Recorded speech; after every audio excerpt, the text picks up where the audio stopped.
कैसे हैं आप सब। आज हम विचार करने वाले हैं माया पर। वो माया जिसका इस संसार में बोलबाला है। अब ये माया है क्या, इसे जानेंगे हम संतों महात्माओं के वचनों से और एक छोटी सी साखी गुरु नानक देव जी की। हम बार बार वचन और साखी इसलिए लेते हैं ताकि हमें आसानी से समझ आ जाए। किसी को गुरु साहिबान के वचनों से समझ आती है तो कोई साखी सुनकर कोई ना कोई चीज समझ जाता है। तो शुरुआत करते हैं कि ये माया है क्या। इस संसार में हम जो कुछ भी देख रहे हैं, जो कुछ भी सुन रहे हैं, जो कुछ भी बोल रहे हैं, ये सब कुछ माया ही माया है। जो चीज भी परिवर्तनशील है, जिस चीज को भी पाकर हम उस मालिक को भूल जाते हैं, ये सब कुछ माया ही माया है। और ये माया जीव के ऊपर इस कदर प्रभाव डालती है कि जीव अपना अच्छा बुरा ही भूल जाता है। बस इस माया के चक्कर में फंसकर दिन रात एक कर देता है इसी माया की खातिर। अब ये माया है क्या, तो गुरबानी में आया है, माया किसनु आकिए, क्या माया कर्म कमाए, दुख सुख जियो बद्ध है हो में कर्म कमाए। कहते जीवों को दुखों सुखों में भरमा के रखती है ये माया। अब हमें कोई ना कोई खुशी मिल जाती है, कितने खुश हो जाते हैं, और जब दुख आता है एकदम डिप्रेशन में चले जाते हैं, एकदम दुखी हो जाते हैं। और हर दिन कोई ना कोई सुख कोई ना कोई दुख हर किसी के साथ लगा हुआ है। ये माया है जो जीव को भरमा रही है, भरम में डाला हुआ है कि ये संसार असल में है, हमारा ये शरीर असल में है, हम असल में है, सच है, जबकि ये सब कुछ झूठ है। एक सपने के समान है। जैसे सपने की कोई भी असलियत नहीं होती, उसी तरह इस संसार की भी कोई असलियत नहीं, ये एक छलावा है माया का। इस एक छोटी सी उदाहरण के जरिए समझते हैं। रात को जब हम सोते हैं, हमें सपना आता है। सपने में आलीशान महल भी बन जाते हैं, जमीन जायदादें भी हो जाती हैं, बहुत कुछ इकट्ठा कर लेते हैं। लेकिन जब सुबह उठते हैं तो क्या देखते हैं कि हम तो वैसे के वैसे ही हैं। ये माया ही है जो छलावा चल रही है। और फिर कई बार तो ऐसा होता है कि जो सपना हम रात को देखते हैं दिन में याद आ जाता है, लेकिन जो रात को हम सपना देख रहे होते हैं उसमें हमें इतना तक एहसास नहीं रह जाता कि हम असल जिंदगी में क्या हैं। इसका मतलब तो ये हुआ कि वो कुछ घंटों का सपना असल जिंदगी के सपने के ऊपर भारी है, क्योंकि असल जिंदगी में कुछ घंटों के सपने का असर है। लेकिन जब हम सुपन देख रहे होते हैं सोते हुए, तो जीवन का हम सब कुछ भूल जाते हैं। बिल्कुल सपन के समान है ये संसार। इसे हाँ सच बनाकर रखती है ये माया। ये माया मालिक के हुक्म से पैदा हुई है। इसको हुक्म है कि जीव को इस संसार में भरमा कर रखना है, इसीलिए ये जीव को भरम में डालती है। अब मन में विचार चल रहा होगा कि क्या कोई खास उम्र है जिस उम्र में जाकर ये माया जीव को भ्रम में डाल देती है। तो इस बात को गुरु घर की बानी ने क्लियर किया है। आप फरमाते हैं, लिव छुटकी लगी तृष्णा माया अमर वर्ताया, एह माया जिस हर विसरे मोह उपजे ओ दूजा लाया। कहते जिस दिन जन्म होता है, जन्म से पहले लिव उस मालिक के साथ जुड़ी हुई थी, लेकिन जैसे ही इस संसार में हम आए, यहाँ आकर हमारा रिश्ते नातों से, खेल खिलौनों से, भाई बहनों से हमारा प्यार पैदा हो गया और हम सब कुछ भूल कर बैठ गए। ये सब माया ही माया है, जो हमारे अंतर में तृष्णाएं, इच्छाएं पैदा कर देती है। फिर यही कहते हैं कि तू सिद्ध कर कि तेरे जैसा इस संसार में कोई है ही नहीं। ये भी माया का ही छलावा है, जबकि इस संसार में हर एक इंसान हर एक काम कर सकता है। ये भ्रम माया ने जीव के अंदर पैदा कर दिया कि तू है और तू ही इसे कर सकता है। फिर कई बार जब माया का नाम आता है तो हम इसे दुनियावी धन दौलत के साथ जोड़ लेते हैं, पदवियों ओहदों के साथ जोड़ लेते हैं, लेकिन ये असल ताकत वो छलावे वाली है, जो चीजों को पल पल में बदल रही है, जो चीजें परिवर्तन हो रही हैं, ये सब माया ही माया है। ये इच्छाएं तृष्णाएं जीव के अंदर बढ़ा देती हैं। एक समय की बात है, गुरु नानक देव जी और भाई मर्दाना जी कहीं जा रहे थे। अभी अपने स्थान से थोड़ी दूर ही पहुंचे थे तो भाई मर्दाना जी कहते हैं कि मुझे तो भूख लगी है, मुझे तो खाना खाना है। तो श्री गुरु नानक देव जी बोले कि ये गांव वाले मुझे जानते हैं, तू एक काम कर, मैं यहाँ बैठता हूँ, तू गांव में जा और जिसको भी बोलेगा कि मैं गुरु नानक देव जी का साथी हूँ तो वो तुझे खाना खिला देंगे। कहते ठीक है। अब बाबा जी गुरु नानक देव जी वहां पर बैठ गए, भाई मर्दाना जी गांव में चले गए।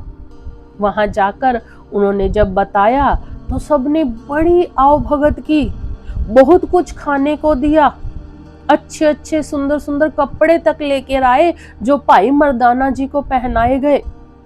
और जब वहां से चलने लगे तो सभी ने कुछ ना कुछ उनको तोहफे के तौर पर दिया। अब जब भाई मर्दाना जी गुरु नानक देव जी के पास आए तो गुरु नानक देव जी ने देखा कि इसके पास इतना कुछ, ये कैसे उठाकर ला रहा है। तो जब पास आए तो उन्होंने बताया कि ये गांव वाले तो बहुत प्यार करते हैं आपसे, जैसे ही मैंने आपका नाम लिया इन्होंने मुझे अच्छा अच्छा भोजन खिलाया, देखो मुझे पहनने के लिए वस्त्र भी दे दिए और ये बहुत सारे तोहफे मुझे उपहार सहित दिए हैं।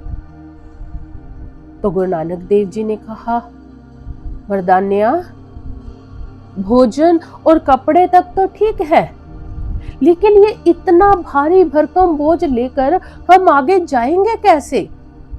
तो इसको यहीं पर छोड़ दे।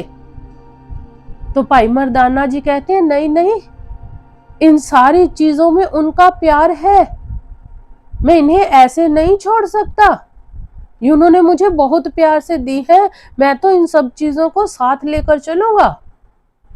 तो गुरु नानक देव जी ने कहा ठीक है, तेरी इच्छा है, तू उठा ले। अब भाई मर्दाना जी ने वो सारे उपहार उठा दिए और साथ साथ गुरु नानक देव जी के साथ साथ चलने लग गए। अभी थोड़ी ही दूर गए थे, वो भारी भरकम बोझा होने के कारण भाई मर्दाना जी थक गए। तो गुरु नानक देव जी ने कहा, मैं तुझे अभी भी कह रहा हूं इस बोझ को हटा दे। कहते मैं नहीं हटा सकता, मैं कैसे फेंक दूं इन चीजों को, बहुत प्यार से उन लोगों ने मुझे दी है। तो गुरु नानक देव जी कहते ठीक है फिर चल। अब वो चलने लगे, थोड़ी ही दूर गए थे वो फिर थक गए बहुत ज्यादा, क्योंकि वो बोझा और ज्यादा भारी लगने लग गया थकावट के कारण। फिर गुरु नानक देव जी ने कहा, मैं अभी भी कह रहा हूं तू इसके मुंह में मत फंस। तो भाई मर्दाना जी कहते मैं क्या करूं, मैं इन्हें ऐसे फेंक भी तो नहीं सकता। तो गुरु नानक देव जी ने कहा, सामने लोग बैठे हैं, जा उनमें बांटा। भाई मर्दाना जी गए और वो सारी चीजें उन सब में बांट आए और एक रबाब हाथ में पकड़ी और गुरु नानक देव जी के साथ साथ चलने लग गई। अब चलते चलते गुरु नानक देव जी से कहते हैं कि अब मुझे बहुत हल्का महसूस हो रहा है। तो गुरु नानक देव जी ने कहा, मैंने तो तुझे पहले कहा था कि ये बोझा उठाने की जरूरत नहीं है। खाने के लिए भोजन की जरूरत थी, वो तुझे मिला। पहनने के लिए कपड़ों की जरूरत थी, वो तूने पहन लिए। इससे अधिक की तुम्हें जरूरत नहीं थी। लेकिन लालचवश होकर इच्छाओं तृष्णाओं की पूर्ति की खातिर तुमने सबसे उपहार ले लिए और उन सबको लेकर भी तूने चलना चाहा। तो वो क्या हुआ? बोझ बन गए। लेकिन जैसे ही तूने उन सबको त्याग दिया, तुझे हल्कापन महसूस हुआ। ठीक इसी तरह से ये माया है।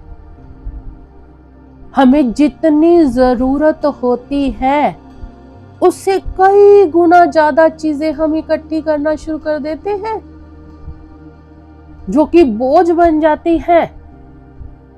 और ये भ्रम माया ने हमारे अंदर पैदा किया है कि संसार में तूने हमेशा के लिए रहना है, बना ले ये सारे सहजो सामान। जबकि इतने सहजो सामान की इंसान को जरूरत नहीं।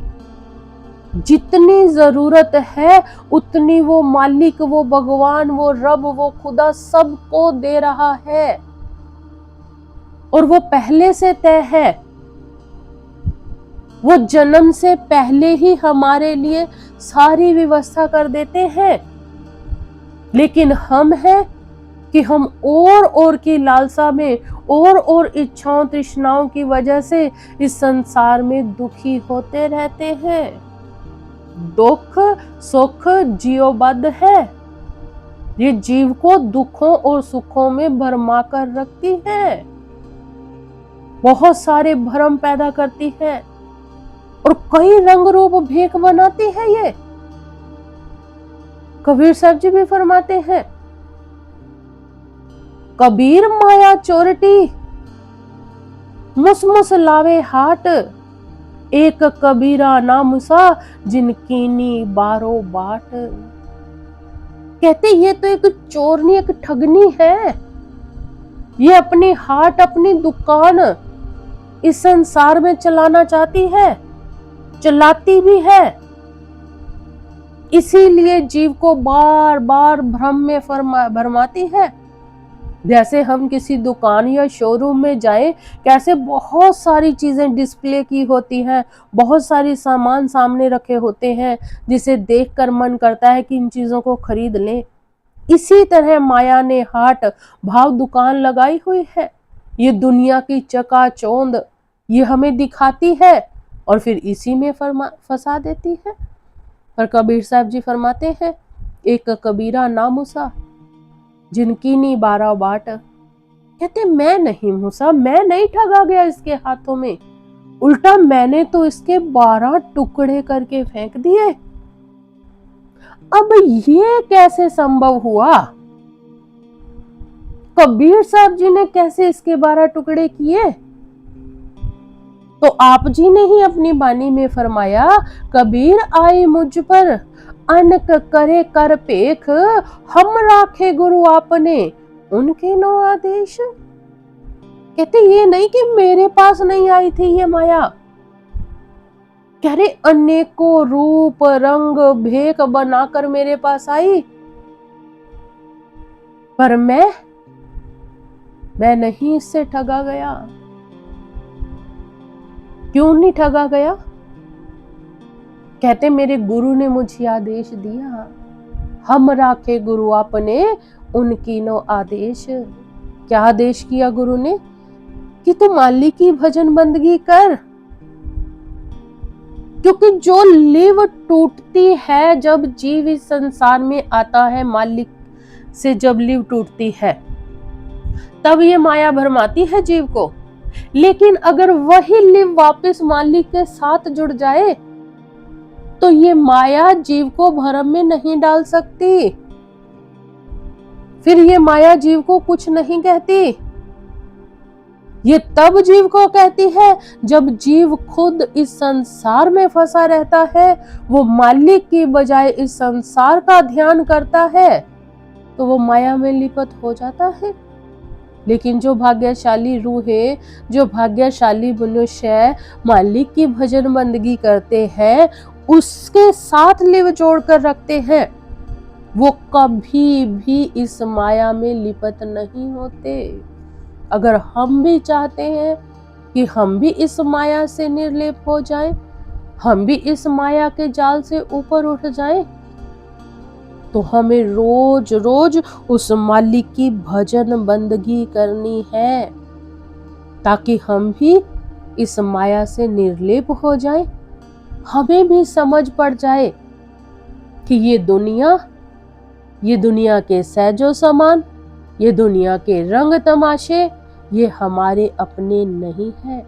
और ये समझ तब आएगी जब हम मालिक की भजन बंदगी करेंगे। धन्यवाद।